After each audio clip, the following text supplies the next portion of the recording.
Hi traders, and welcome. This video will help you understand how hedging works and why traders and investors use it to reduce their risk. Now, what is a hedge? A hedge is an investment or trade designed to reduce your existing exposure to risk. The process of reducing risk via an investment is called hedging. Hedging can come in many forms, like buying an asset that tends to move inversely with the asset you're holding.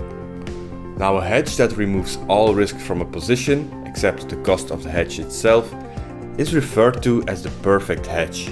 But most traders will only hedge against a part of their position. It works like this. If the original investment depreciates, the hedge investment will appreciate.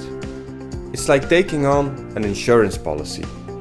The downside of hedging to reduce risk is that it often reduces potential profits as well.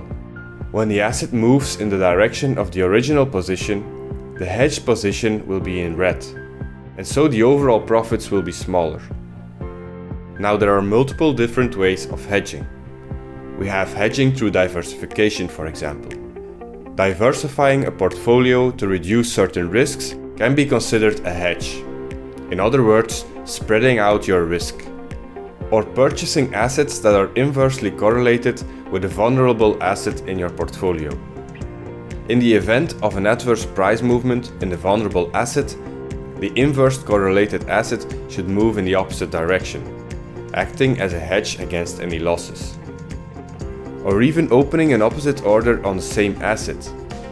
Assume you have a buy position open on an asset, but due to some fundamental changes, you have reasons to think that the trade might go down for a little while. In that case, you have the option to open a sell position on the same asset. This will reduce your losses when the price of the asset goes down. And then we have hedging with future contracts. Futures are a derivative financial contract that obligate the parties to transact an asset at a predetermined future date and price. This is a way of hedging against any future losses, but also against any future profits, because there is a predetermined price. Now, we must warn you, hedging is hard work and definitely not for beginners. If you're not an experienced trader, it's best for you to stay away from hedging and focus on straightforward trading. A lot can go wrong if you make some bad decisions. When you're hedging the wrong way, the risk of multiplying your losses is definitely there. There are a lot of hidden dangers. If you want to try it out, make sure to do it on a demo account first. Hedging can be tricky sometimes. Now, that being said, we hope this video was enriching and we hope to see you in the next video. Bye.